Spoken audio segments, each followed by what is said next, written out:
একটা নিউজ 18 বাংলায় খবর দিনভর নিয়ে আপনাদের সঙ্গে রয়েছি আমি তমশ্রী। আজই তৃণমূলের প্রার্থী তালিকা ঘোষণা।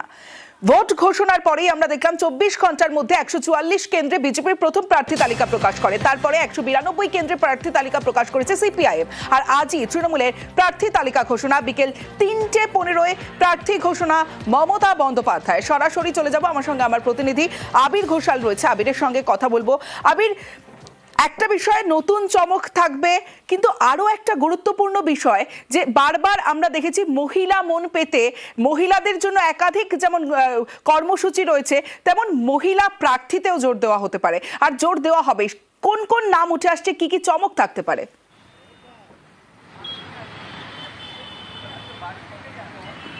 দেখো, একাধিক নাম এই মুহূর্তে রয়েছে, একাধিক নামের চমক রয়েছে এবং এই মুহূর্তে গোটা রাজ্য জুড়ে, এমনকি কালীঘাটে যেখানে দাঁড়িয়ে রয়েছি অভিষেক বন্দ্যোপাধ্যায়ের অফিসেও এটা জয়নিং অর্থাৎ নতুন করে দলে যোগদানের পর্ব সেটাও সম্পন্ন করা হচ্ছে।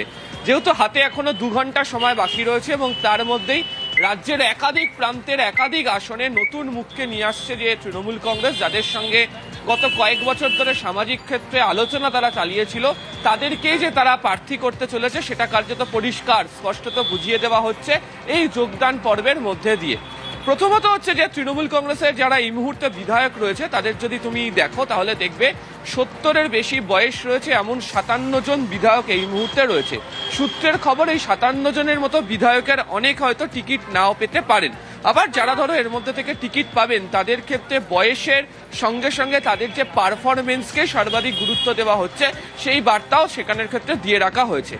দ্বিতীয়ত, যারা টিকিট পাবেন পুরনো মুখেদের মধ্যে তাদের প্রত্যেকের পারফরমেন্স যাচাই গত 5 বছর ধরে রয়েছে। তুমি যদি মনে করো সেটা হচ্ছে যে 2021-এর 2022-এর 21শে জুলাই থেকে 2025 পর্যন্ত বা 21শে জুলাই তৃণমূল কংগ্রেসের যেটা মেগা সমাবেশ কর্মসূচি, তার প্রত্যেক কটা কর্মসূচিতেই হচ্ছে মমতা বন্দ্যোপাধ্যায় অভিষেক বন্দ্যোপাধ্যায় উভয়ই দলের নেতাদের পারফরমেন্সকে যে গুরুত্ব দেওয়া হচ্ছে, পারফরমেন্সে যে নজর রাখা হচ্ছে সেই প্রসঙ্গের কথা তারা বারবার ধরে মনে করিয়ে দিয়েছিলেন। এই পারফরমেন্সের সঙ্গে কোন কোন বিষয় যুক্ত থাকে? এই পারফরমেন্সের সঙ্গে যুক্ত থাকবে আরো কতগুলো বিষয়। 1, সেই প্রার্থী তিনি সমাজে কতটা পরিচিত। 2, সেই ব্যক্তি যাকে প্রার্থী করা হচ্ছে তিনি সাংগঠনিক কাজে কতটা যুক্ত। 3, সেই ব্যক্তি তিনি সাংগঠনিক ক্ষেত্রে যদি কোনো পদে থেকে থাকেন বা সংসদীয় রাজনীতিতে তিনি যদি কোনো পদে থেকে থাকেন তিনি বাকিদের সঙ্গে কিভাবে সামঞ্জস্য রেখে কাজ করেছেন বা তাদের কাছে তার নম্বর কেমন রয়েছে, অর্থাৎ তার পরিচয় বা তার সম্পর্কে সে মানুষজন কি অভিমত পোষণ করেন, তার সমস্ত কিছুকে এক ধাঁচে নিয়ে আসা হয়েছে। কি একটা তালিকা যে তৈরি করা হয়েছে তার মধ্যে এটিকে গুরুত্ব দেওয়া হচ্ছে। দ্বিতীয়ত হচ্ছে যে গতবার দেখতে পাওয়া গিয়েছিল যে 50 জন মহিলা মুখ ছিল এবং প্রায় একাধিক মহিলা মুখকে তারা জিতিয়ে নিয়ে আসে। মহিলা মুখদের অনেককে তুমি দেখতে পেয়েছো, চন্দ্রিমা ভট্টাচার্য মন্ত্রী, শশী পাজা মন্ত্রী, বীরবাহা হাসদা মন্ত্রী, জ্যোৎস্না মান্ডি তিনি মন্ত্রী, সন্ধ্যা টুডু তিনি মন্ত্রী, এরকম প্রচুর মুখ তাদেরকে রাজ্য মন্ত্রিসভার সদস্য করে রাখা হয়েছিল। এবারের প্রার্থী তালিকাতেও প্রচুর মহিলা মুখকে রাখা হচ্ছে এবং যারা পুরনো মুখ রয়েছেন তাদের পাশাপাশি নতুন মুখকেও প্রার্থী তালিকাতে দেখতে পাওয়া যাবে। যেমন আজকেই তৃণমূল কংগ্রেসে যোগদান করেছেন হচ্ছে তনুশ্রী হাঁসদা, আদিবাসী সমাজে অত্যন্ত। সঙ্গে থাকো আবির।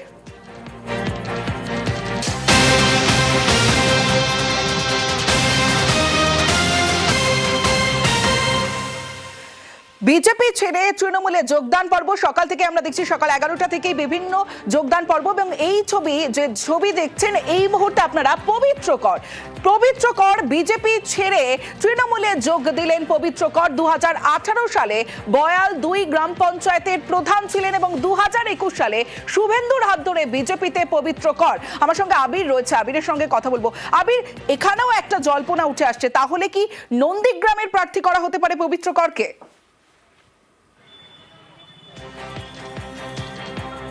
দেখো, প্রার্থী তালিকা প্রকাশ করা হয়নি, তবে যেভাবে কালীঘাটে অভিষেক বন্দ্যোপাধ্যায় পবিত্র করকে তিনি তার অফিসে ডেকে জয়েন করলেন এবং জয়নিং এর যে ছবি এই মুহূর্তে দর্শকরা দেখছেন তাতে যেভাবে দুজনের দেখতে পাওয়া যাচ্ছে বডি ল্যাঙ্গুয়েজ, তাতে ধরে নেওয়াই হচ্ছে পবিত্র কর নন্দীগ্রামে তৃণমূল কংগ্রেসের প্রার্থী হচ্ছে। এবার প্রশ্ন হচ্ছে কেন পবিত্র করের নাম বাছাই করা হলো? পবিত্র কর নন্দীগ্রাম 2 নম্বর ব্লকের অত্যন্ত পরিচিত একজন মুখ, যাকে বলা হয় প্রমিনেন্ট লিডার। দ্বিতীয়ত হচ্ছে যে গত বিধানসভা নির্বাচনে নন্দীগ্রাম 2 নম্বর ব্লকে তৃণমূল কংগ্রেস যে শতাংশ ভোটে পিছিয়ে ছিল সেই জায়গাকে মোকাবিলা করার জন্য, বলা ভালো যে শুভেন্দু অধিকারীর মোকাবিলা করার জন্য সেখানকারই কোনো একজন ভূমিপুত্র যে সরাসরি মোকাবিলা করতে পারবে এমন একটা মুখ খুঁজছিল হচ্ছে তৃণমূল কংগ্রেস। আর একটু পিছিয়ে যাই আমরা, তুমি জানো যে তৃণমূলের তরফ থেকে বা অভিষেকের তরফ থেকেও যে কর্মসূচি নিয়ে নন্দীগ্রাম শুরু করা হয়েছিল, নবজোয়ার যাত্রাতে একমাত্র নন্দীগ্রামে তিনি 21 কিলোমিটার পদযাত্রা করেছিলেন অভিষেক বন্দ্যোপাধ্যায়।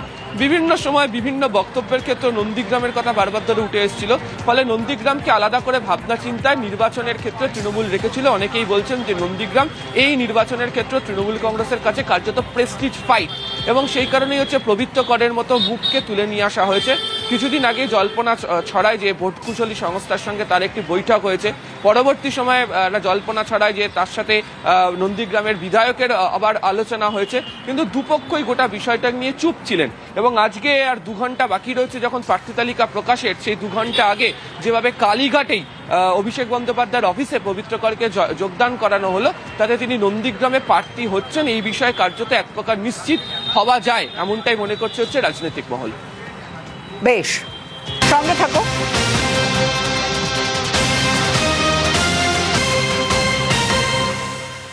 পবিত্র কর যোগদান দিলেন বিজেপি ছেড়ে তৃণমূলে, এবং ঠিক তার আগে আমরা দেখলাম কি যে ক্রিকেটার শিবশঙ্কর পাল যোগ দিলেন তৃণমূলে। শুধু তাই নয়, তনুশ্রী হাসদা যোগদান করলেন শিক্ষাবিদ আব্দুল মতিন। আমার সঙ্গে আবির রয়েছে। আবির, ঠিক এই 3:15-তে যখন প্রার্থী তালিকা প্রকাশ হবে তার ঘন্টা 3-4 আগে এই যে একের পর এক বিশিষ্টদের যোগদান কতটা তাৎপর্যপূর্ণ? তমশ্রী, তার সঙ্গে তোমাকে আরো যোগ করে দিচ্ছি, বিষ্ণুপুর শালতোড়াতে গৌতম মিত্র তিনি যোগ দিলেন, ফারাক্কাতে তিনি যোগ দিলেন হচ্ছে নূর আলম তিনি যোগ দিলেন, মুর্শিদাবাদে আরো কিছু যোগদান এই মুহূর্তে চলছে, কৃষ্ণনগরে এই মুহূর্তে যোগদান চলছে। এবং যাদেরকে যোগদান করানো হচ্ছে তারা হচ্ছে স্ব ক্ষেত্রে বিভিন্ন রকমভাবে তারা সামাজিক ক্ষেত্রে প্রতিষ্ঠিত, এবং তারা প্রত্যেকেই কার্যত তৃণমূল কংগ্রেসের প্রার্থী তালিকাতে তাদের মুখ দেখা যাবে এমনটাই মনে করা হচ্ছে।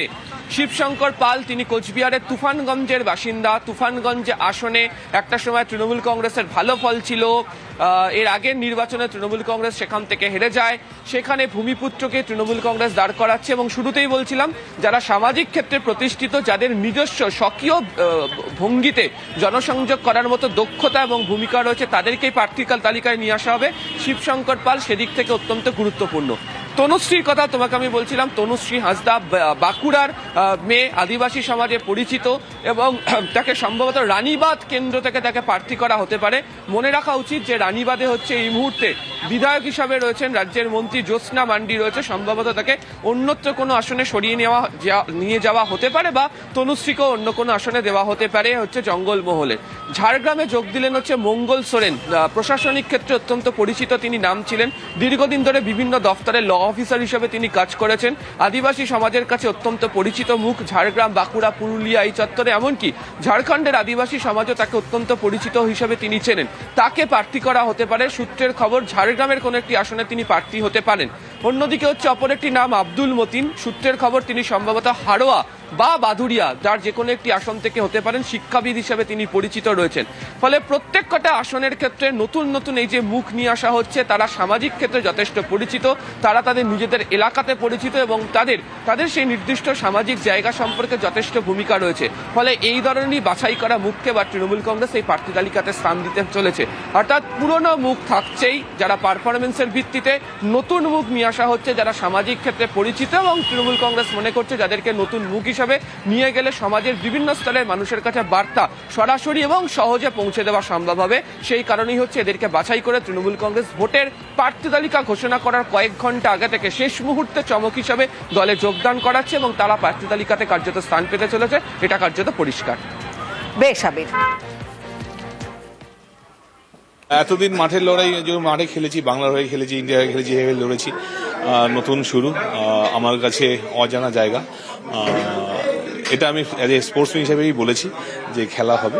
যেভাবে আমাকে সুযোগটা করে দিয়েছে যে তৃণমূল জয়েন করার জন্য, চেষ্টা করব ভালো কাজ করার।